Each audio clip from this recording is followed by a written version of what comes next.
जय श्री कृष्ण।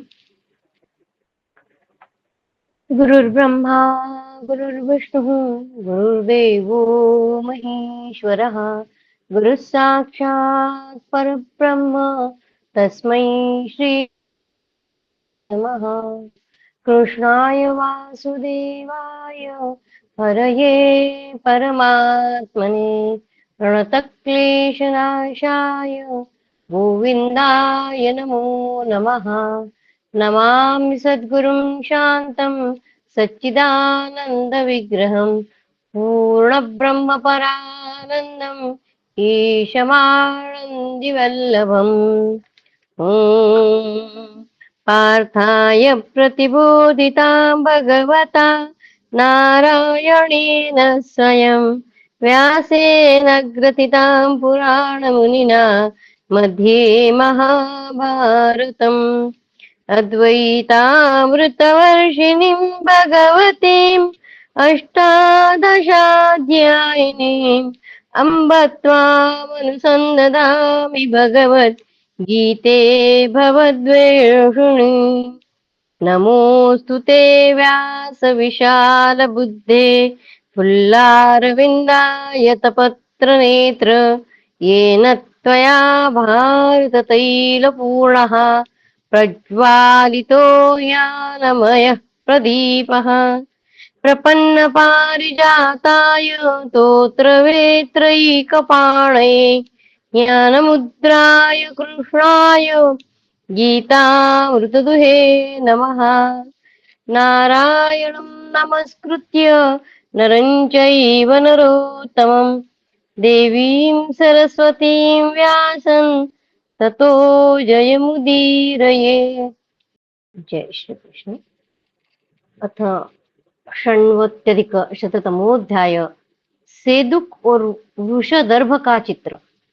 वैशंपायन जी कहते हैं, जन्मेजय पांडुनंदन युधिष्ठिर जी से पुनः यह अनुरोध किया, भगवान फिर मुझे क्षत्रियों का महात्म्य सुनाइए। पिछले अध्यायों में हमने देखा कि ब्राह्मणों का महात्म्य बताया था मार्कंडेय जी ने, फिर उन्होंने कहा कि अभी हमें क्षत्रियों का बताइए। तो कुछ कथा उन्होंने पिछले अध्याय में कही, कुछ इस अध्याय में कह रहे हैं। तब मार्कंडेय जी ने कहा, महाराज पूर्व काल में वृषदर्भ और सेदुक ये दो राजा थे। दोनों ही नीति के मार्ग पर चलने वाले और अस्त्र तथा उपास्त्रों की विद्या में निपुण थे। वृषदर्भ ने बचपन से ही एक गुप्त व्रत ले रखा था कि ब्राह्मणों को सोना चांदी के सिवा और कुछ नहीं देना चाहिए। तात्पर्य यह कि उसे स्वर्ण तथा रजत ही प्रदान करना चाहिए, यह व्रत था उनका। उनके इस व्रत को सेदुक जानते थे। एक दिन कोई वेदाध्ययन संपन्न ब्राह्मण राजा सेदुक के पास आया और उन्हें आशीर्वाद देकर गुरु दक्षिणा के लिए भिक्षा मांगता हुआ बोला, राजन आप मुझे 1000 घोड़े दीजिए। तब सेदुक ने उस ब्राह्मण से कहा, ब्राह्मण आपकी अभिष्ट गुरु दक्षिणा देना मेरे लिए संभव नहीं है, अतः आप वृषदर्भ के पास चले जाइए। ब्राह्मण राजा वृषदर्भ बड़े धर्मज्ञ हैं, आप उन्हीं से याचना कीजिए, वे आपकी अभिष्ट वस्तु अवश्य दे देंगे, यह उनका गुप्त नियम है। तब ब्राह्मण देवता ने वृषदर्भ के पास जाकर 1000 घोड़े मांगे। यह सुनकर राजा उन्हें कोड़े से पीटने लगे। यह देख ब्राह्मण ने उनसे पूछा, राजन मुझ निरपराध को आप क्यों मार रहे हो? ऐसा कहकर ब्राह्मण देवता शाप देने को उद्यत हो गए। तब राजा ने उनसे कहा, विप्रवर क्या जो आपको अपना धन न दे उसको शाप देना ही उचित है? जो आपको अपना धन न दे उसको शाप देना ही उचित है, अथवा यही ब्राह्मणोचित कर्म है? ब्राह्मण ने कहा, राजाधिराज आपके पास राजा सेदुक ने मुझे भेजा है, तभी आपसे गुरु दक्षिणा मांगने आया हूँ। उनके उपदेश के अनुसार ही मैंने आपसे याचना की है। राजा बोले, ब्राह्मण आज जो भी राजकीय कर मेरे पास आएगा उसे कल पूर्वाह्न में ही आपको मैं दे दूंगा। जिसे कोड़े से पीटा जाए उसे खाली हाथ कैसे लौटाया जा सकता है? ऐसा कहकर राजा ने ब्राह्मण को 1 दिन की आय दे दी। इस प्रकार उन्होंने 1000 से अधिक घोड़ों का मूल्य ही दिया। स्टार मार्क है यहाँ। राजा का यह कठोर नियम था कि वे सोना चांदी के सिवा और कुछ ब्राह्मणों को नहीं देते थे। जो उनसे यही वस्तु मांगता उसे वे प्रसन्नता पूर्वक दे देते थे। जो दूसरी कोई चीज मांगता है उसे यह समझकर कि यह मेरा नियम भंग करना चाहता है, उसको कोड़े क्यों मारे कि वो राजा सोच रहा था कि यह मेरा नियम भंग करना चाहता है, इसलिए दंड देते थे। ब्राह्मण देवता दूसरे के भेजने से आए थे, सेदुक के भेजने से आए थे, इसलिए राजा ने 1000 अश्वों के मूल्य से अधिक सोना और चांदी उन्हें दिया। इति श्री महाभारते वनपर्वणि मार्कण्डेय समस्या पर्वणि सेदुक वृषदर्भ चरिते षण्वत्यधिकशततमोऽध्यायः। कृष्णाय वासुदेवाय हरये परमात्मने प्रणतक्लेशनाशाय गोविन्दाय नमो नमः। ओम नमो भगवते वासुदेवाय। ओम नमो भगवते वासुदेवाय। अथ सप्तनवत्यधिकशततमोऽध्यायः। इंद्र और अग्नि द्वारा राजा शिबी की परीक्षा। मार्कंडेय जी कहते हैं, युधिष्ठिर, एक समय देवताओं में परस्पर यह बातचीत हुई कि पृथ्वी पर चलकर हम उसी नर के पुत्र राजा शिबी की श्रेष्ठता की परीक्षा करेंगे। ऐसा ही हो, यह कहकर अग्नि और इंद्र वहां जाने के लिए उद्यत हुए। अग्निदेव कबूतर का रूप धारण करके मानो अपने प्राण बचाने के लिए राजा के पास भागते हुए गए और इंद्र ने बाज पक्षी का रूप धारण कर मांस के लिए उस कबूतर का पीछा किया। ये कथा अब भी मुझे लगता है कि पिछले हफ्ते में ही आ गई है। राजा शिबी अपने दिव्य सिंहासन पर बैठे हुए थे। कबूतर उनकी गोद में जा गिरा। यह देखकर पुरोहित ने राजा से कहा, महाराज, यह कबूतर इस बाज के डर से अपने प्राणों की रक्षा के लिए आपकी शरण में आया है। किसी तरह प्राण बच जाए, यही इसका प्रयोजन है। परंतु विद्वान पुरुष कहते हैं कि इस तरह कबूतर का आकर गिरना भयंकर अनिष्ट का सूचक है। आपकी मृत्यु निकट जान पड़ती है, अतः आपको इस उत्पात की शांति करनी चाहिए। आप धन दान करें। तदनंतर कबूतर ने राजा से कहा, महाराज, मैं बाज के डर से प्राण बचाने के लिए प्राणार्थी होकर आपकी शरण में आया हूँ। मैं वास्तव में कबूतर नहीं, ऋषि हूँ। मैंने स्वेच्छा से पूर्व शरीर से यह शरीर बदल लिया है। मैंने स्वेच्छा से पूर्व शरीर से यह शरीर बदल लिया है।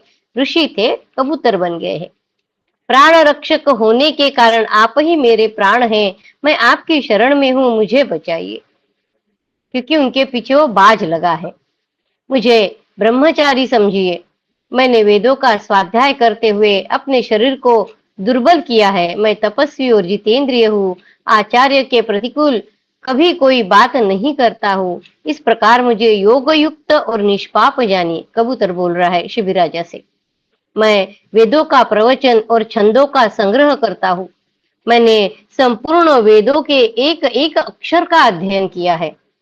मैं श्रोत्रिय विद्वान हूँ। मुझ जैसे व्यक्ति को किसी भूखे प्राणी की भूख बुझाने के लिए उसके हवाले कर देना उत्तम दान नहीं है। अतः आप मुझे बाज को न सौंपिए। मैं कबूतर नहीं हूँ। तदनंतर बाज ने राजा से कहा, महाराज, प्राय सभी जीवों को बारी बारी से विभिन्न योनियों में जन्म लेकर रहना पड़ता है। सभी जीवों को विभिन्न बारी बारी से विभिन्न योनियों में जन्म लेकर रहना पड़ता है। मालूम होता है आप इस सृष्टि परंपरा में पहले कभी इस कबूतर से जन्म ग्रहण कर चुके हैं, तभी तो इसे अपने आश्रय में ले रहे हैं। राजन, मैं आग्रह पूर्वक कहता हूँ, आप इस कबूतर को लेकर मेरे भोजन के कार्य में विघ्न न डालें। अभी ये जो कबूतर है उस बाज का भोजन है। वो राजा से वो कह रहा है कि ये मेरा भोजन है, मेरे भोजन के कार्य में आप विघ्न न डालें। राजा बोला, अहो, आज से पहले किसी ने कभी किसी पक्षी के मुख से ऐसी उत्तम संस्कृत भाषा का उच्चारण देखा या सुना है जैसे ये कबूतर और बाज बोल रहे हैं। किस प्रकार इन दोनों का स्वरूप जानकर इनके प्रति न्यायोचित बर्ताव किया जा सकता है। जो राजा अपनी शरण में आए हुए भयभीत प्राणी को उसके शत्रु के हाथ में दे देता है, जो राजा अपनी शरण में आए हुए भयभीत प्राणी को उसके शत्रु के हाथ में दे देता है, उसके देश में समय पर वर्षा नहीं होती है, उसके बोए हुए बीज भी समय पर नहीं उगते हैं। वह कभी संकट के समय जब अपनी रक्षा चाहता है, तब उसे कोई रक्षक नहीं मिलता है। जो राजा अपनी शरण में आए हुए भयभीत प्राणी को उसके शत्रु के हाथ में दे देता है, उसकी पैदा हुई संतान छोटी अवस्था में ही मर जाती है। उसके पितरों को भी कभी पितृलोक में रहने के लिए स्थान नहीं मिलता और देवता उसका दिया हुआ भविष्य नहीं ग्रहण करते। जो शरण में आए हुए प्राणी को उसके शत्रु के हाथ में देता है, उसके बारे में बता रहे। जो राजा शरण में आए हुए भयभीत प्राणी को उसके शत्रु के हाथ में दे देता है, उसका खाना पीना निष्फल है। वह अनुदार हृदय का मनुष्य शीघ्र ही स्वर्गलोक से भ्रष्ट हो जाता है और इंद्र आदि देवता उसके ऊपर वज्र का प्रहार करते हैं। अतः बाज इस कबूतर के बदले में मेरे सेवक ले जाए, तुम्हारे पुष्टि के लिए भात के साथ ऋषभ कंद पका कर दूंगा। तुम जिस स्थान पर प्रसन्नता पूर्वक रह सको वही चलकर रहो। ये शिबी वंशी क्षत्रिय वही तुम्हारे लिए भात और ऋषभ कंद का गूदा पहुंचा देंगे। बाज बोला, राजन, मैं आपसे ऋषभ कंद नहीं मांगता और न मुझे इस कबूतर से अधिक कोई दूसरा मांस ही चाहिए। आज दूसरे पक्षियों के अभाव में यह कबूतर ही मेरे लिए देवताओं का दिया हुआ भोजन है। आज ये कबूतर ही मेरे लिए देवताओं का दिया हुआ भोजन है, अतः यही मेरा आहार होगा, इसे ही मुझे दे दीजिए। राजा ने कहा, बाज, उक्षा यानी ऋषभकंद अथवा वेहत नामक औषधियां बड़ी पुष्टिकारक होती है। मेरे सेवक जाकर उनकी खोज करे और पर्याप्त मात्रा में भात के साथ उन्हें पकाकर तुम्हारे पास पहुंचा दे।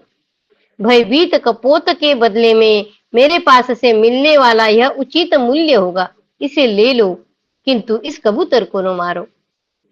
मैं अपने प्राण दे दूंगा, राजा बोल रहा है, मैं अपने प्राण दे दूंगा किंतु इस कबूतर को नहीं दूंगा।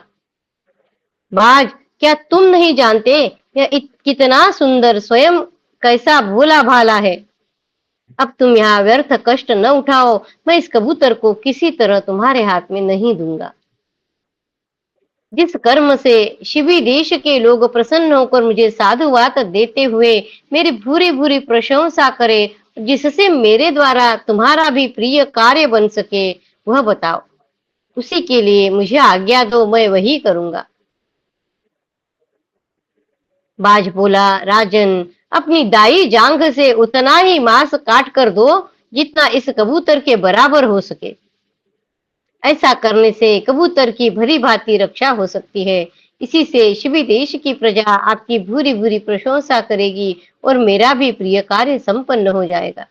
तब राजा ने अपनी दाई जंघा से मांस काटकर उसे तराजू के एक पलड़े पर रखा, किंतु कबूतर के साथ तौलने पर वही अधिक भारी निकला। कबूतर भारी निकला, जो थोड़ा मांस निकाल के रखा था वो कम निकला। राजा ने फिर दूसरी बार अपने शरीर का मांस काट कर रखा, तो भी कबूतर का ही पलड़ा भारी पड़ा। इस प्रकार क्रमशः उन्होंने अपने सभी अंगों का मांस काट काट कर तराजू पर चढ़ाया, तो भी कबूतर ही भारी रहा। तब राजा स्वयं ही तराजू पर चढ़ गए। ऐसा करते समय उनके मन में क्लेश नहीं हुआ। यह घटना देखकर बाज बोल उठा, हो गई कबूतर की प्राण रक्षा। ऐसे कहकर वह वही अंतर्धान हो गया। अब राजा शिवी कबूतर से बोले, कपोत, ये शिवी लोग तो तुम्हें कबूतर ही समझते हैं। पक्षी प्रवर, मैं तुमसे पूछता हूँ, बताओ यह बाज कौन था? ईश्वर के सिवा दूसरा कोई कभी ऐसा चमत्कार पूर्ण कार्य नहीं कर सकता। भगवान, मेरे इस प्रश्न का यथावत उत्तर दो। कबूतर बोला, राजन, मैं धूममयी ध्वजा से भूषित वैश्वानर अग्नि हूँ। कबूतर बोला, मैं वैश्वानर अग्नि हूँ और इस बाज के रूप में साक्षात वज्रधारी शचीपति इंद्र थे। तुम एक श्रेष्ठ पुरुष हो, हम दोनों तुम्हारी श्रेष्ठता की परीक्षा के लिए यहाँ आए थे। राजन, तुमने मेरी रक्षा के लिए जो तलवार से काट काट कर अपना यह मांस दिया है, इसके घाव को मैं अब भी अच्छा कर देता हूँ। यहाँ की चमड़ी का रंग सुंदर और सुनहला हो जाएगा तथा इससे बड़ी पवित्र सुगंध फैलती रहेगी। यह तुम्हारा राज चिन्ह होगा। तुम्हारे इस दक्षिण पार्श्व से एक पुत्र उत्पन्न होगा, जो इन प्रजाओं का पालक और यशस्वी होने के साथ ही देवर्षियों के अत्यंत आदर का पात्र होगा। उसका नाम होगा कपोतरोमा। उस कबूतर को कपोत बोला है ना, कपोतरोमा नाम होगा उस पुत्र का। राजन, तुम्हारे द्वारा उत्पन्न किया हुआ वह पुत्र जिसे तुम भविष्य में प्राप्त करोगे, तुम्हारी जंघा का भेदन करके प्रकट होगा। इसलिए औदभिद औदभिद कहलाएगा। औदभिद। उसके शरीर के रोए कबूतर के समान होंगे। उसका शरीर सांड के समान रुष्ट पुष्ट होगा। तुम देखोगे कि वह सुयश से प्रकाशित हो रहा है। सुरथा के वंशजों में वह सर्वश्रेष्ठ शूरवीर होगा। इतना कहकर अग्निदेव अंतर्धान हो गए। क्षत्रियों की श्रेष्ठता बता रहे हैं मार्कंडेय जी। इति श्री महाभारते वनपर्वणि मार्कंडेय समस्या पर्वणि शिबिचरिते सप्तनवत्यधिकशततमोऽध्यायः। कृष्णाय वासुदेवाय हरये परमात्मने प्रणतक्लेशनाशाय गोविन्दाय नमो नमः। ओम नमो भगवते वासुदेवाय। ओम नमो भगवते वासुदेवाय।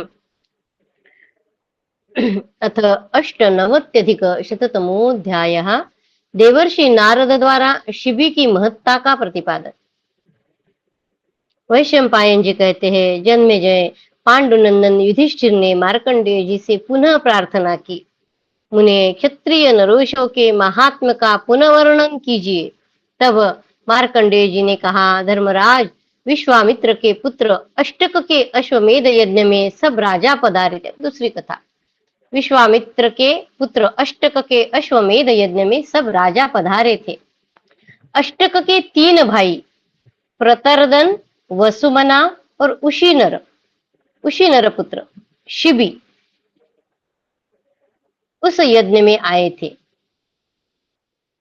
यज्ञ समाप्त होने पर एक दिन अष्टक अपने भाइयों के साथ रथ पर आरूढ़ हो स्वर्ग की ओर जा रहे थे। उसी समय रास्ते में देवर्षि नारद जी आते दिखाई दिए। तब उन तीनों ने उन्हें प्रणाम करके कहा, भगवान, आप अभी रथ पर आइए। तब नारद जी तथास्तु कहकर उस रथ पर बैठ गए। तदनंतर उनमें से एक ने देवर जी नारद से कहा, भगवान, मैं आपको प्रसन्न करके कुछ पूछना चाहता हूँ। देवर्षि ने कहा, पूछो। तब उसने इस प्रकार कहा, भगवान, हम सब लोग दीर्घ आयु तथा सर्वगुण संपन्न होने के कारण सदा प्रसन्न रहते हैं।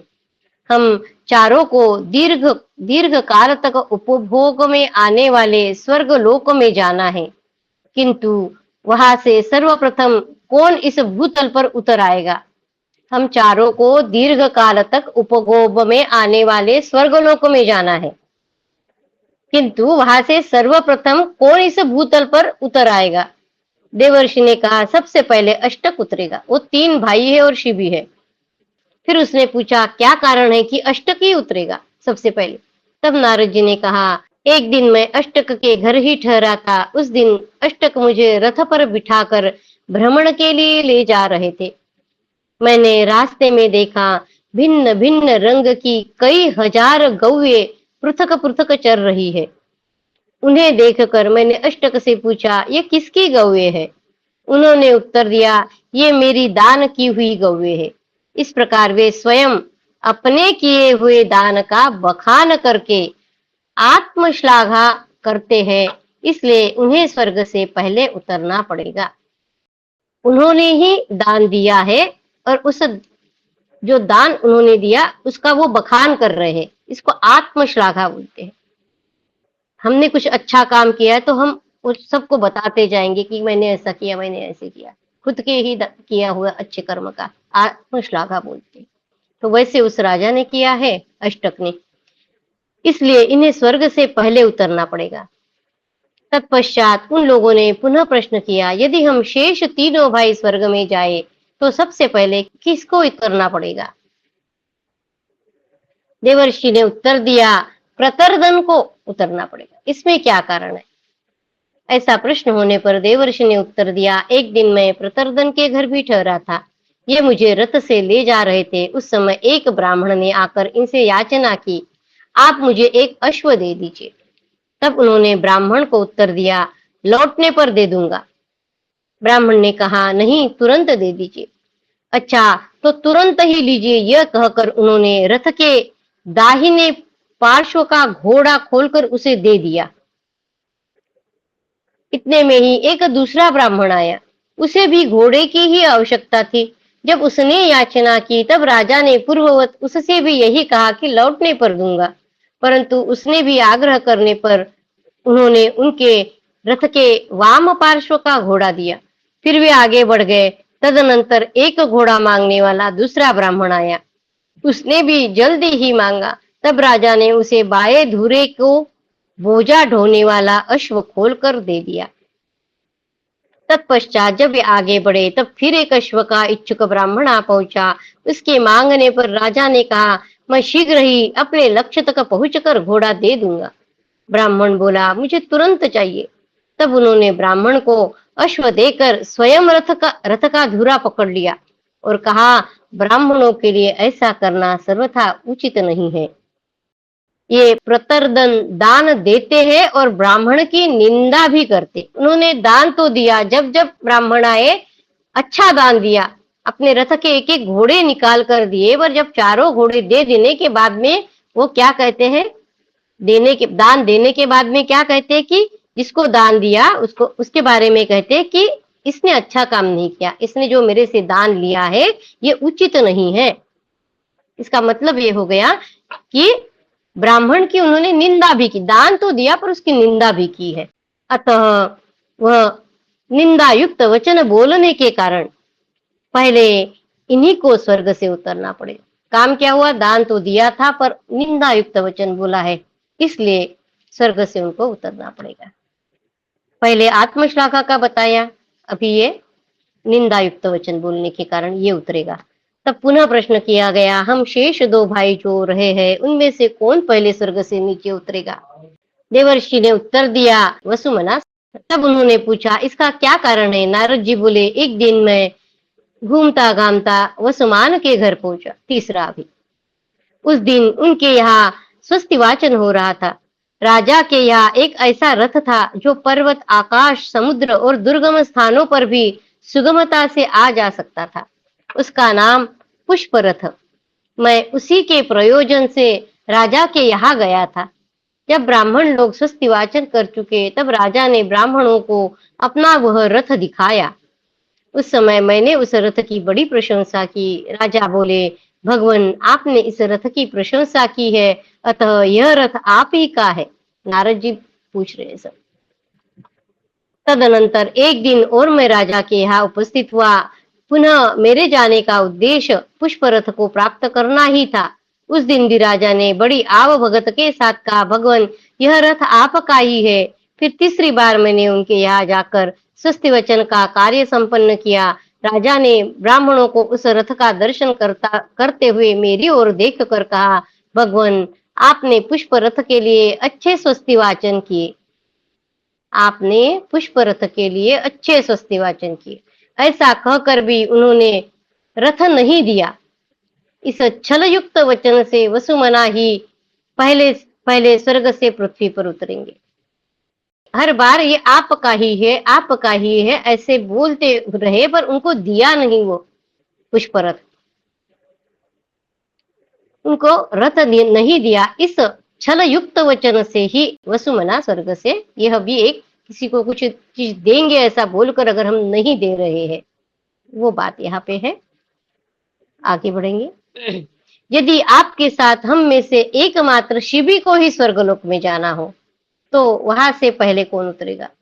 ऐसा प्रश्न होने पर नारद जी ने कहा, शिवी जाएंगे और मैं उतरूंगा। नारद जी कह रहे हैं शिवी स्वर्ग लोक में रहेंगे और मैं उतरूंगा। इसमें क्या कारण है? यह पूछे जाने पर देवर्षि नारद जी ने कहा, मैं राजा शिवी के समान नहीं हूँ क्योंकि एक दिन एक ब्राह्मण ने शिबी से कहा, शिबे, मैं भोजन करना चाहता हूँ। राजा ने पूछा, आपके लिए क्या रसोई बनाई जाए, आज्ञा कीजिए। तब इनसे ब्राह्मण ने कहा, यह जो तुम्हारा पुत्र है बृहद गर्भ, पुत्र का नाम है शिबी के, इसे मार डालो। नारद जी ने कहा है, फिर उसका दाह संस्कार करो, तत्पश्चात अन्न तैयार करो और मेरी प्रतीक्षा करो। तब राजा ने पुत्र को मारकर उसका दाह संस्कार कर दिया और फिर विधि पूर्वक अन्न तैयार करके उसे बटलोई में डालकर ढक्कन से ढककर अपने सिर पर रख लिया। फिर वे उस ब्राह्मण की खोज करने लगे जिस ब्राह्मण ने ये कहा था। खोज करते समय किसी मनुष्य ने उनके पास आकर कहा, राजन, आपका ब्राह्मण इधर है। यह नगर में प्रवेश करके आपके भवन, कोषागार, शास्त्रागार, अंतपुर, अश्वशाला और गजशाला सब में कुपित होकर आग लगा रहा है। जिस ब्राह्मण ने अन्न मांगा है वही यह काम कर रहा है। यह सब सुनकर भी राजा शिबी के मुख की कांति पूर्ववत बनी रही, उसमें तनिक भी विकार न आया। वे नगर में घुसकर ब्राह्मण से बोले, भगवान, आपका भोजन तैयार है। ब्राह्मण कुछ न बोला, वह आश्चर्य से मुंह नीचा किए देखता रहा। तब राजा ने ब्राह्मण को मनाते हुए कहा, भगवान, भोजन कर लीजिए। ब्राह्मण ने 2 घड़ी तक ऊपर की ओर देखने के पश्चात शिबी से कहा, तुम ही यह सब खा जाओ। शिबी ने इसी प्रकार मन को प्रसन्न रखते हुए बहुत अच्छा कहकर ब्राह्मण की आज्ञा स्वीकार की और उनका पूजन करके सिर पर रखे हुए ढक्कन को उघाड़ कर वह सब खाने की इच्छा की। तब ब्राह्मण ने उनका हाथ पकड़ लिया और कहा, राजन, तुमने क्रोध को जीत लिया। तुम्हारे पास कोई ऐसी वस्तु नहीं है जिसे तुम ब्राह्मण के लिए न दे सको। ऐसा कहकर ब्राह्मण ने भी उन महाभाग नरेश का समादर किया। राजा ने जब आंख उठाकर देखा तब उनका पुत्र आगे खड़ा था। वह देव कुमार की भांति दिव्य वस्त्राभूषणों से विभूषित था। उसके शरीर से पवित्र सुगंध निकल रही थी। ब्राह्मण देवता सब वस्तुओं को पूर्ववत ठीक करके अंतर्धान हो गए। साक्षात विधाता ब्राह्मण के वेश में राजर्षि शिबी की परीक्षा लेने के लिए आए थे। साक्षात विधाता ब्राह्मण के वेश में राजर्षि शिबी की परीक्षा लेने के लिए आए थे। उनके अंतर्धान हो जाने पर राजा के मंत्रियों ने उनसे पूछा, महाराज, आप क्या चाहते हैं, जिसके लिए यह सब कुछ जानते हुए भी ऐसा दुस्साहसपूर्ण कार्य किया है? शिबी बोले, मैं यश के लिए यह दान नहीं देता। मैं यश के लिए यह दान नहीं देता, धन के लिए अथवा भोग की रिप्सा से भी दान नहीं करता। यह धर्मात्माओं का मार्ग है, पापी मनुष्य इस पर नहीं चल सकते। ऐसा समझकर ही मैं यह सब कुछ करता रहता हूँ। श्रेष्ठ पुरुष सदा जिस मार्ग से चले हैं वही उत्तम मार्ग है। श्रेष्ठ पुरुष सदा जिस मार्ग से चले हैं वही उत्तम मार्ग है। इसलिए मेरी बुद्धि सदा उस उत्तम पथ का ही आश्रय लेती है। यह है राजा शिबी की सर्वश्रेष्ठ महिमा, जिसे मैं अच्छी तरह जानता हूँ। इसलिए इन सब बातों का यथावत वर्णन किया है। मार्कंडेय जी कह रहे, इति श्री महाभारते वन पर्वणि मार्कंडेय समस्या पर्वणि राजन्य महाभाग्ये शिबिचरिते 98-शततमोऽध्यायः। कृष्णाय वासुदेवाय हरये परमात्मने प्रणतक्लेशनाशाय गोविन्दाय नमो नमः। ओम नमो भगवते वासुदेवाय। ओम नमो भगवते वासुदेवाय। अथ 99-शततमोऽध्यायः। राजा इंद्रद्युम्न तथा अन्य चिरंजीवी प्राणियों की कथा। वैशंपायन जी कहते हैं, जन्मेजय ऋषियों तथा पांडवों ने मार्कंडेय जी से पूछा, भगवान, कोई आपसे भी पहले का उत्पन्न चिरंजीवी इस जगत में है या नहीं?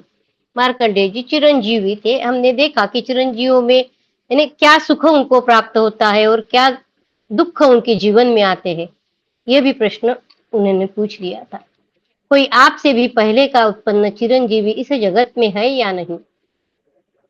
मार्कंडेय जी ने कहा, है क्यों नहीं?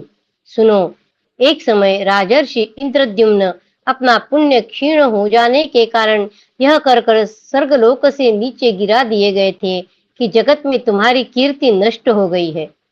स्वर्ग से गिरने पर वे मेरे पास आए और बोले, क्या आप मुझे पहचानते हैं? मैं उनसे कहा, हम लोग तीर्थ यात्रा आदि भिन्न भिन्न पुण्य कार्यों की चेष्टाओं में व्यग्र रहते हैं, अतः किसी एक स्थान पर सदा नहीं रहते। एक गांव में केवल एक रात निवास करते हैं। अपने कार्यों का अनुष्ठान भी हम भूल जाते हैं। व्रत उपासों आदि में लगे रहने से अपने शरीर को सदा कष्ट पहुंचाने के कारण आवश्यक कार्यों का आरंभ भी हमसे नहीं हो पाता है। ऐसी दशा में हम आपको कैसे जान सकते हैं? मेरे ऐसा कहने पर राजर्षि इंद्रद्युम्न ने पुनः मुझसे पूछा, क्या आपसे भी पहले का पैदा हुआ कोई पुरातन प्राणी है?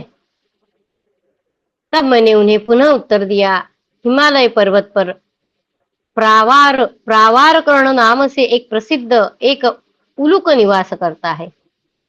वह मुझसे भी पहले का उत्पन्न हुआ है, यानी मार्कंडेय जी से भी पहले का। संभव है वह आपको जानता हो। यहाँ से बहुत दूर की यात्रा करने पर हिमालय पर्वत मिलेगा, वही वह रहता है। तब इंद्रद्युम्न अश्व बनकर मुझे वहां तक ले गए। अच्छा, वो इंद्रद्युम्न ही अश्व बनकर वहां तक ले गए मार्कंडेय जी को, जहाँ उलूक रहता था। वहां जाकर राजा ने उससे पूछा, क्या आप मुझे जानते हैं? उसने 2 घड़ी तक सोच विचार कर उनसे कहा, मैं आपको नहीं जानता हूँ। उलूक के ऐसा कहने पर राजर्षि इंद्रद्युम्न ने पुनः उससे पूछा, क्या आपसे भी पहले का उत्पन्न हुआ कोई चिरंजीवी प्राणी है? उनके ऐसा पूछने पर उलूक ने कहा, इंद्रद्युम्न इंद्रद्युम्न नाम से प्रसिद्ध एक सरोवर है। वहां नाड़ी जंग नाम से प्रसिद्ध एक बक निवास करता है। वह हमसे बहुत पहले का उत्पन्न हुआ है, उससे पूछिए। तब इंद्रद्युम्न मुझको और उलूक को भी साथ लेकर उस सरोवर पर गए जहां नाड़ी जंग बक निवास करता था। हम लोगों ने उस बक से पूछा, क्या आप राजा इंद्रद्युम्न को जानते हैं? उसने 2 घड़ी तक सोचकर उत्तर दिया, मैं राजा इंद्रद्युम्न को नहीं जानता हूँ। तब हम लोगों ने उनसे पूछा, क्या दूसरा कोई प्राणी ऐसा है जिसका जन्म आपसे भी पहले हुआ हो?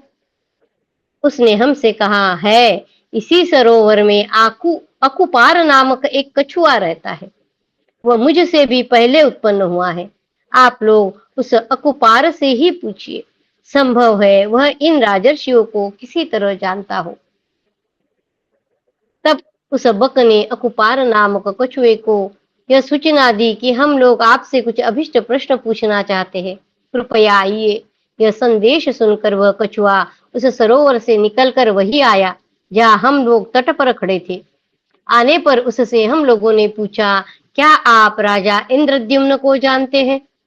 उसने 2 घड़ी तक ध्यान करके नेत्रों में आंसू भरकर उद्विग्न हृदय से कांपते हुए अचेत की सी दशा में हाथ जोड़कर कहा, मैं इन्हें क्यों नहीं पहचानूंगा? इस राजा को जानते क्या? ऐसे पूछने पर वो कहता कि मैं इन्हें क्यों नहीं पहचानूंगा। उन्होंने 1000 बार अग्नि स्थापन के समय यज्ञ यूपों की स्थापना की है। इनके द्वारा दक्षिणा में दी हुई गौओं के आने जाने से यह सरोवर बन गया है जिसमें मैं निवास कर रहा हूँ। कच्छप के मुंह से ये सारी बातें सुन लेने के पश्चात देवलोक से एक दिव्य रथ आकर प्रकट हुआ और उसमें से इंद्रद्युम्न के प्रति कही हुई कुछ बातें सुनाई देने लगी। राजन, आपके लिए स्वर्गलोक प्रस्तुत है, वहां चलकर यथोचित स्थान ग्रहण करें। आप कीर्तिमान हैं, अतः निश्चिंत होकर स्वर्गलोक की यात्रा करें।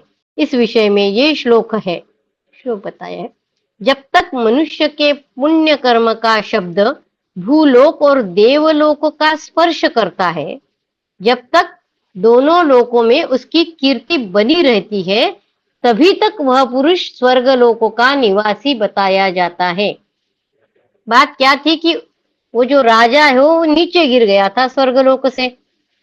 तब वो क्यों गिर गया था, तो वो बात बता रहे कि मनुष्य के पुण्य कर्म का शब्द, उसकी स्तुति भूलोक और देवलोक का स्पर्श करना चाहिए। ऐसे उन्होंने कहा, जब तक दोनों लोक में उसकी कीर्ति नहीं बनी रहती, उसको कोई जानता ही नहीं था। जब तक वो पूछ रहे थे सबको इससे पुराना कौन है, तो उसकी कीर्ति जब तक वहां कहीं नहीं गई,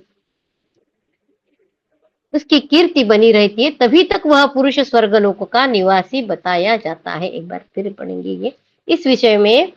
जब तक मनुष्य के पुण्य कर्म का शब्द भूलोक और देवलोक का स्पर्श करता है, पुण्य कर्म का शब्द जब तक दोनों लोकों में उसकी कीर्ति बनी रहती है, तभी तक वह पुरुष स्वर्ग लोकों का निवासी बताया जाता है।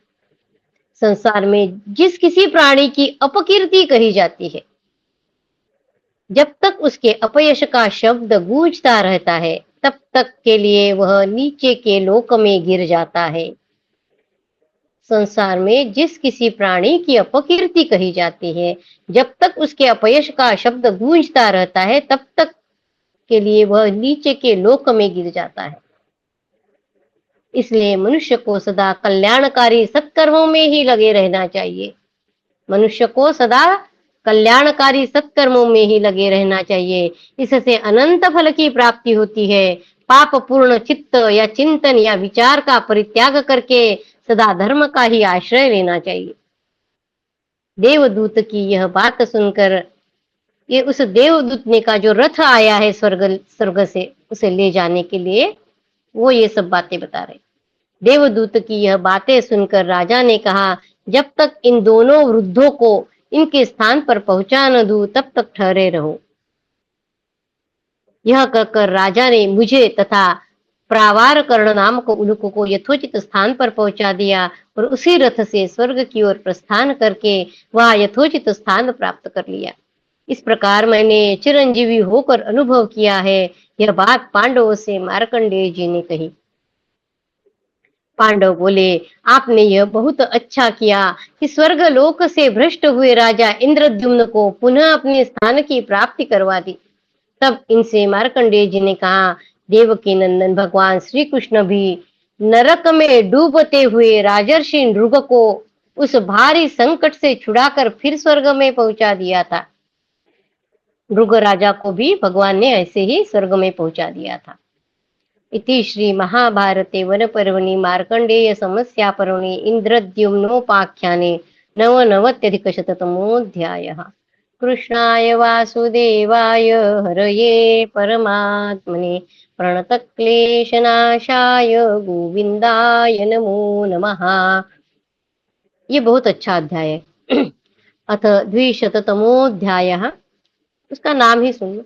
निंदित दान, निंदित जन्म, योग्य दान पात्र, श्राद्ध में ग्राह्य और अग्राह्य ब्राह्मण, दान पात्र के लक्षण, अतिथि सत्कार, विविध दानों का महत्व, वाणी की शुद्धि, गायत्री जप, चित्त शुद्धि तथा इंद्रिय निग्रह आदि विविध विषयों का वर्णन। वैशंपायन जी कहते हैं, जन्मेजय महाभाग मार्कंडेय जी के मुख से राजर्षि इंद्रद्युम्न को पुनः स्वर्ग की प्राप्ति का वृत्तांत सुनकर राजा युधिष्ठिर ने उन मुनीश्वर से फिर प्रश्न किया, महामुने, किन अवस्था में दान देकर मनुष्य इंद्रलोकों का सुख भोगता है? किन अवस्थाओं में दान देकर मनुष्य इंद्रलोकों का सुख भोगता है, यह मुझे बताने की कृपा करें। मनुष्य बाल्यावस्था या गृहस्थाश्रम में, जवानी में अथवा बुढ़ापे में दान देने से जैसा फल पाता है, उसका मुझसे वर्णन कीजिए। किस अवस्था में वह दान दे और उसका क्या फल? मार्कंडेय जी कहते हैं, नीचे लिखे 4 प्रकार के जीवन व्यर्थ और 16 प्रकार के दान व्यर्थ है। 4 प्रकार के जीवन और 16 प्रकार के दान व्यर्थ है। जो पुत्रहीन है, जो धर्म से बहिष्कृत यानी भ्रष्ट है, जो सदा दूसरों की ही रसोई में भोजन किया करते हैं तथा जो केवल अपने लिए ही भोजन बनाते एवं देवता और अतिथियों को न देकर अकेले ही भोजन कर लेते हैं, उनका वह भोजन असत कहा गया है, अतः उनका जन्म वृथा है। उन्होंने कहा था कि 4 प्रकार के जीवन व्यर्थ है। किन किन का? उसमें से पहला उन्होंने बताया था, जो पुत्रहीन है, जो धर्म से भ्रष्ट है, जो दूसरों की रसोइयों में भोजन करता है, जो अपने लिए ही भोजन बनाता है और देवता और अतिथियों को न देकर अकेले ही भोजन कर लेता है, उनका वह भोजन असत कहा गया है, अतः उनका जन्म वृथा है। इस प्रकार इन 4 प्रकार के मनुष्य का जन्म व्यर्थ है। जो वानप्रस्थ या संन्यास आश्रम से पुनः गृहस्थाश्रम में लौट आया हो, उसे आरूढ़ पतित कहते हैं। जो एक बार वानप्रस्थी हो गया या संन्यास उसने ले लिया, पर कुछ कारणवश फिर से गृहस्थाश्रम में लौट आया हो, उसे आरूढ़ पतित कहते हैं। उसको दिया हुआ दान व्यर्थ होता है। ऐसे व्यक्ति को दान नहीं देना है। अन्याय से कमाए हुए धन का दान भी व्यर्थ ही होता है। अन्याय की कमाई से जो दान करते हैं वह भी व्यर्थ है। पतित ब्राह्मण तथा चोर को दिया हुआ दान भी व्यर्थ है। आरूढ़ पतित को दिया हुआ दान व्यर्थ है, अन्याय से कमाए हुए धन का दान व्यर्थ है, ब्राह्मण और चोर को दिया हुआ दान भी व्यर्थ है।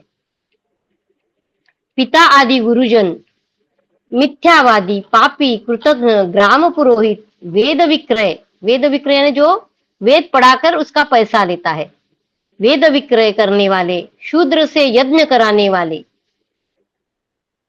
शूद्र से यज्ञ कराने वाले, शूद्र को यज्ञ करने की आज्ञा नहीं है, शूद्र से यज्ञ कराने वाले, नीच ब्राह्मण, शूद्रों के पति ब्राह्मण, नहीं समझा, शूद्रों के पति ब्राह्मण, सांप को पकड़कर व्यवसाय करने वाले तथा सेवकों और स्त्री समूह को दिया हुआ इच्छा। शूद्रों के पति ब्राह्मण यानी स्त्री शूद्र है और पति अगर ब्राह्मण है, ऐसे लोग। सेवकों और स्त्री समूह को दिया हुआ दान व्यर्थ है। पिता को भी दान नहीं देना है। पिता आदि गुरुजन, मिथ्यावादी, पापी, कृतघ्न, ग्राम पुरोहित, वेद विक्रय करने वाले, शूद्र से यज्ञ करने वाले, नीच ब्राह्मण, शूद्रा के पति है, शूद्रा के पति ब्राह्मण, सांप को पकड़कर व्यवसाय करने वाले तथा सेवकों और स्त्री समूहों को दिया हुआ दान व्यर्थ है। इस प्रकार यह 16 दान निष्फल बताए गए हैं। यहाँ एक स्टार मार्क है। यहाँ जो पिता और गुरुजन, सेवक और स्त्रियों को दिया दान व्यर्थ कहा है, इसका अभिप्राय यह है कि माता पिता आदि गुरुजनों की सेवा करना तथा स्त्री और नौकरों का पालन पोषण करना यह मनुष्य का कर्तव्य। उनको दान देने से भी उनकी सेवा करना, माता पिता, गुरुजन, स्त्री और नौकर, अपने सेवक, उनका पालन पोषण करना यह अपना कर्तव्य है। तो उनको देना तो अपने कर्तव्य का ही पालन है, इसलिए वह उनको देना दान की श्रेणी में नहीं आता है। ठीक है, एक बार फिर पढ़ लेंगे। ठीक है, 16 उन्होंने दान व्यर्थ बताए थे। पिता, गुरुजन, मिथ्यावादी, पापी, कृतघ्न, ग्राम पुरोहित, वेद विक्रय करने वाले, शूद्र से यज्ञ करने वाले, नीच ब्राह्मण, शूद्रा के पति ब्राह्मण, सांप को पकड़कर व्यवसाय करने वाले तथा सेवकों और स्त्री समूह को दिया हुआ दान व्यर्थ है। इस प्रकार ये 16 दान निष्फल बताए गए। इसमें जो शुरू में पिता, गुरुजन, सेवक और स्त्रियां, ये 4 बताए थे, उनके बारे में वो स्पष्टीकरण दे रहे हैं कि इसका अभिप्राय यह है कि माता पिता आदि गुरुजनों की सेवा करना, माता पिता गुरुजन इनकी सेवा करना, और स्त्री और नौकर जो है, सेवक जो है, उनका पालन पोषण करना तो मनुष्य का कर्तव्य ही है। तो उनको देना तो अपने कर्तव्य का ही पालन है, इसलिए वह उनको देना दान की श्रेणी में नहीं कहा गया है। जो तमोगुण से आवृत्त हो, भय और क्रोध पूर्वक दान देता है, जो तमोगुण से आवृत्त है और भय और क्रोध पूर्वक दान देता है, वह मनुष्य वैसे सब प्रकार के दानों का फल भावी जन्म में, गर्भावस्था में भोगता है। एक मिनट, जो तमोगुण से आवृत्त हो, भय और क्रोध पूर्वक दान देता है, वह मनुष्य वैसे सब प्रकार के दानों का फल, ऐसे क्रोध करके अगर वो दान देता है तो ऐसे दान का जो फल है वो भावी जन्म में, अगले जन्म में गर्भावस्था में भोगता है। अगर किसी ने दान दिया है, वो तमोगुण से आवृत्त है, क्रोध पूर्वक दान दे रहा है या भय से दान दे रहा है, ऐसा जो मनुष्य है तो दान तो दिया, तो उसका फल वो कब भोगेगा? तो वो उसके गर्भावस्था में भोगता है, अगले जन्म के। अर्थात तामसी दान करने के कारण वह उसका फल दुख के रूप में भोगता है, तथा श्रेष्ठ ब्राह्मणों को दान देने वाला मानव उस दान का फल बड़ा होने पर कामना के अनुसार भोगता है। राजन, इसलिए मनुष्य को चाहिए कि वह स्वर्ग मार्ग पर अधिकार पाने की इच्छा से सभी अवस्थाओं में श्रेष्ठ ब्राह्मणों को ही सब प्रकार के दान दे। मनुष्य को चाहिए कि स्वर्ग मार्ग पर अधिकार पाने की इच्छा से, स्वर्ग में जाने की इच्छा से सभी अवस्थाओं में श्रेष्ठ ब्राह्मणों को ही सब प्रकार के दान, सभी अवस्थाओं में ने पहले उन्होंने जो बोला बाल्यावस्था, तरुण अवस्था, वृद्धावस्था, तो सभी अवस्थाओं में बोला उन्होंने। युधिष्ठिर ने पूछा, महामुनि, जो ब्राह्मण चारों वर्णों में से सभी के दान ग्रहण करते हैं, वे किस विशेष धर्म का पालन करने से दूसरों को तारते और स्वयं भी तरते हैं? जो ब्राह्मण चारों वर्णों में से सभी के दान ग्रहण करते हैं, वे किस विशेष धर्म का पालन करने से दूसरों को तारते हैं, जिन्होंने दान दिया है, और स्वयं भी तरते हैं। और चारों वर्ण यानी ब्राह्मण, शूद्र, वैश्य जो है, क्षत्रिय, सभी के दान ग्रहण तो करते हैं, पर किस विशेष धर्म का पालन करने से उनको तारते हैं और स्वयं भी तरते हैं। मार्कंडेय जी ने कहा, राजन, ब्राह्मण जप, मंत्र पाठ, होम, स्वाध्याय और वेदाध्ययन के द्वारा वेदमयी नौका का निर्माण करके दूसरों को भी तारते हैं और स्वयं भी तर जाते हैं। ब्राह्मण लोग जप, मंत्र पाठ, होम, स्वाध्याय, वेदाध्ययन करके वेदमयी नौका का निर्माण करके दूसरों को भी तारते हैं और स्वयं भी तर जाते हैं। जो ब्राह्मणों को संतुष्ट करता है, उस पर सब देवता संतुष्ट रहते हैं। ब्राह्मणों के वचन से अर्थात आशीर्वाद से भी मनुष्य स्वर्गलोक पा सकता है। ब्राह्मणों के वचन से, उनके आशीर्वाद से भी मनुष्य स्वर्गलोक पा सकता है। और जो ब्राह्मणों को संतुष्ट करता है, उस पर सब देवता भी संतुष्ट रहते हैं। राजन, तुम पितरों और देवताओं की पूजा से तथा ब्राह्मणों का आदर सत्कार करने से अक्षय पुण्य लोक में जाओगे, इसमें संशय नहीं है। पितरों और देवताओं की पूजा, ब्राह्मणों का आदर सत्कार, तीन बातें बताई, इससे अक्षय पुण्य लोक में जाओगे, इसमें संशय नहीं है। जिसका शरीर कफ आदि से भर गया हो, जो मर रहा हो और अचेत हो गया हो, उसे पुण्यमय स्वर्गलोक की प्राप्ति अभिष्ट हो तो ब्राह्मणों की पूजा भी करनी चाहिए। एक मिनट, जिसका शरीर कफ आदि से भर गया हो, जो मर रहा हो, जो अचेत हो गया हो, उसे पुण्यमय स्वर्गलोक की प्राप्ति अभिष्ट हो तो ब्राह्मणों की पूजा भी करनी चाहिए। अगर उस व्यक्ति को हमें लगता है कि उसको स्वर्गलोक की प्राप्ति हो, तो फिर ब्राह्मणों की पूजा करनी चाहिए।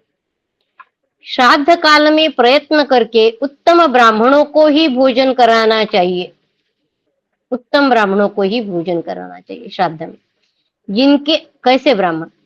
जिनके शरीर का रंग घृणाजनक हो, नख काले पड़ गए हो, जो कोढ़ी हो और धूर्त हो, पिता की जीवित अवस्था में ही माता के व्यभिचार से जिनका जन्म हुआ हो, ऐसे ब्राह्मण।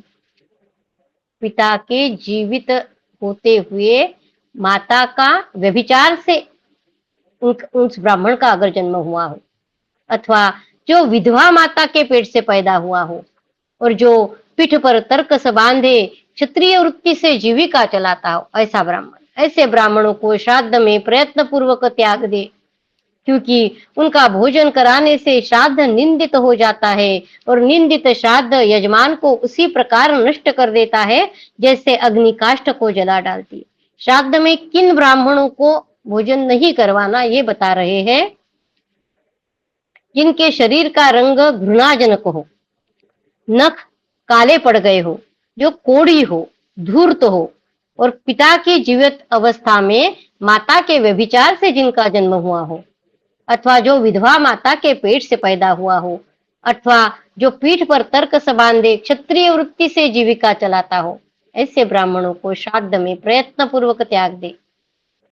फिर बोले हैं, किंतु अंधे, गूंगे, बहरे आदि जिन जिन ब्राह्मणों को श्राद्ध में वर्जित बताया गया है, उन सबको वेद पारंगत ब्राह्मणों के साथ श्राद्ध में सम्मिलित किया जा सकता है। जो अंधा ब्राह्मण है, गूंगा है, बहरा है, इन ब्राह्मणों को श्राद्ध में वर्जित बताया गया है, ऐसे कहते हैं।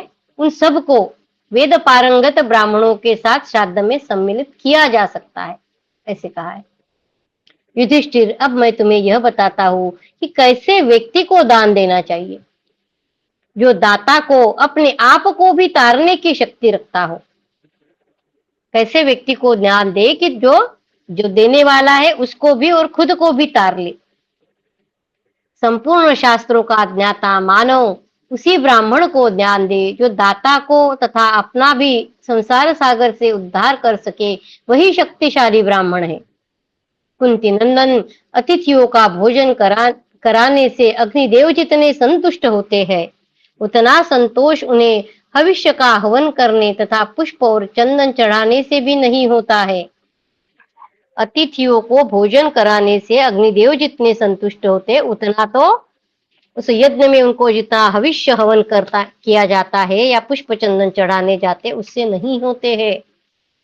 हम यज्ञ करते कि अग्निदेव प्रसन्न होंगे, उनको भविष्य डालते, तो वो कहते कि उससे उतने प्रसन्न नहीं होते जितने वो अतिथियों को भोजन कराने से होते हैं। इसलिए तुम सभी उपायों से अतिथियों का भोजन देने का प्रयत्न करो। राजन, जो लोग अतिथि को चरण धोने के लिए जल, पैर में मलने के लिए तेल, उजाले के लिए दीपक, भोजन के लिए अन्न तथा रहने के लिए स्थान देते हैं, वे कभी यमराज के यहाँ नहीं जाते हैं। तुम सभी उपायों से अतिथियों को भोजन देने का प्रयत्न करो, और जो लोग अतिथि को चरण धोने के लिए जल, पैर में मलने के लिए तेल, उजाले के लिए दीपक, भोजन के लिए अन्न तथा रहने के लिए स्थान देते, वे कभी यमराज के यहाँ नहीं जाते। नृपश्रेष्ठ, देव विग्रहों पर चढ़े हुए चंदन, पुष्प आदि को यथा समय उतारना ब्राह्मणों की झूठन साफ करना है। भगवान के ऊपर चढ़े हुए चंदन और पुष्प आदि को यथा समय उतारना ब्राह्मणों की झूठन साफ करना है। उन्हें चंदन माला आदि से अलंकृत करना, उनकी सेवा पूजा करना, उनके पैर आदि अंगों को दबाना, इनमें से एक एक कार्य गोदान से भी अधिक महत्व रखता है। कपिला गौ का दान करने से मनुष्य निस्संदेह सब पापों से मुक्त हो जाता है। इसलिए कपिला गौ को अलंकृत करके ब्राह्मण को दान करना चाहिए। दान देने वाला ब्राह्मण क्षत्रिय हो, निर्धन हो, गृहस्थ हो, नित्य अग्निहोत्र करता हो, दरिद्रता के कारण जिसे स्त्री और पुत्रों के तिरस्कार को सहने पड़ते हो, तथा दाता ने न तो जिससे प्रत्युपकार का प्राप्त किया हो और न आगे प्रत्युपकार प्राप्त होने की संभावना ही हो, ऐसे व्यक्ति को दान देना चाहिए, जो वापस में इनको कुछ नहीं दे सकता। बाकी वो बातें बताए। ऐसे ही लोगों को गोदान करना चाहिए, धनवानों को नहीं। भरत श्रेष्ठ, धनवानों को देने से क्या लाभ है? एक गऊ एक ही ब्राह्मण को देनी चाहिए, बहुतों को कभी नहीं, क्योंकि एक ही गऊ यदि बहुतों को दी गई तो वे उसे बेचकर उसकी कीमत बांट लेंगे। दान की हुई गऊ यदि बेच दी गई, दान की हुई गऊ यदि बेच दी गई तो वह दाता की 3 पीढ़ियों को हानि पहुंचाती है।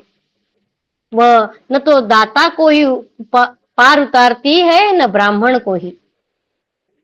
जो उत्तम वर्ण वाले विशुद्ध ब्राह्मण को सुवर्ण दान करता है, उसे निरंतर 100 स्वर्ण मुद्राओं के दान का फल प्राप्त होता है।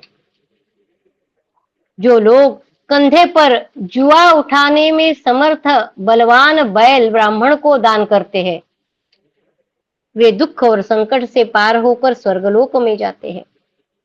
जो विद्वान ब्राह्मण को भूमि दान करता है, उस दाता के पास सभी मनोवांछित भोग स्वतः आ जाते हैं। यदि कोई रास्ते के थके मांदे दुबले पतले पथिक धूल भरे पैरों से भूखे प्यासे आ जाए और पूछे कि क्या यहाँ कोई भोजन देने वाला है, उस समय उन्हें जो विद्वान अन्न मिलने का पता बता देता है वह भी अन्नदाता के समान ही कहा जाता है। वो देता नहीं है, सिर्फ पता बताता है कहाँ अन्न मिलेगा, वह भी तर जाता है, इसमें संशय नहीं है। अतः युधिष्ठिर, तुम सारे दानों को छोड़कर केवल अन्न दान करते रहो। इस संसार में अन्न दान के समान विचित्र एवं पुण्यदायक दूसरा कोई दान नहीं है। तुम सारे दानों को छोड़कर केवल अन्न दान करते रहो। इस संसार में अन्न दान के समान विचित्र एवं पुण्यदायक दूसरा कोई दान नहीं है। जो अपनी शक्ति के अनुसार अच्छे ढंग से तैयार किया हुआ भोजन ब्राह्मणों को अर्पित करता है, वह उस पुण्य कर्म के प्रभाव से प्रजापति के लोक में जाता है। अतः अन्न ही सबसे महत्व की वस्तु है, उससे बढ़कर दूसरी कोई वस्तु नहीं है। वेदों में अन्न को प्रजापति कहा गया है। प्रजापति संवत्सर माना गया है। संवत्सर यज्ञ रूप है और यज्ञ में सबकी स्थिति है। अभी यह अन्न का हो गया, ये अभी यज्ञ का बता रहे, तो ये हम अलग विषय है, तो हम कल से यहाँ से शुरू करेंगे। अध्याय बड़ा है। कृष्णाय वासुदेवाय हरये परमात्मने प्रणतक्लेशनाशाय गोविन्दाय नमो नमः। ओम नमो भगवते वासुदेवाय। ओम नमो भगवते वासुदेवाय। भव भवे यथा भक्तिः पादयोस्तव जायते तथा कुरुष्व देवेश नाथस्त्वं नो यतः प्रभो। नाम संकीर्तनं यस्य सर्वपापप्रणाशनं प्रणामो दुःखशमनस्तं नमामि हरिं परं। तं नमामि हरिं परं। त्वदीयं वस्तु गोविन्द तुभ्यमेव समर्पये। तेन तदङ्घ्रिकमले रतिं मे यच्छ शाश्वतीम्। ॐ पूर्णमदः पूर्णमिदं पूर्णात् पूर्णमुदच्यते पूर्णस्य पूर्णमादाय पूर्णमेवावशिष्यते। ॐ शान्ति शान्ति शान्तिः। हरि ओम तत्सत्। श्रीकृष्णार्पणमस्तु। श्री गुरुभ्यो नमः। ज्ञानेश्वर। जय श्री कृष्ण। बहुत सुंदर। जय श्री कृष्ण। जय श्री राम। जय श्री कृष्ण ताई। जय श्री कृष्ण। बहुत बहुत धन्यवाद सभी को। जय श्री कृष्ण।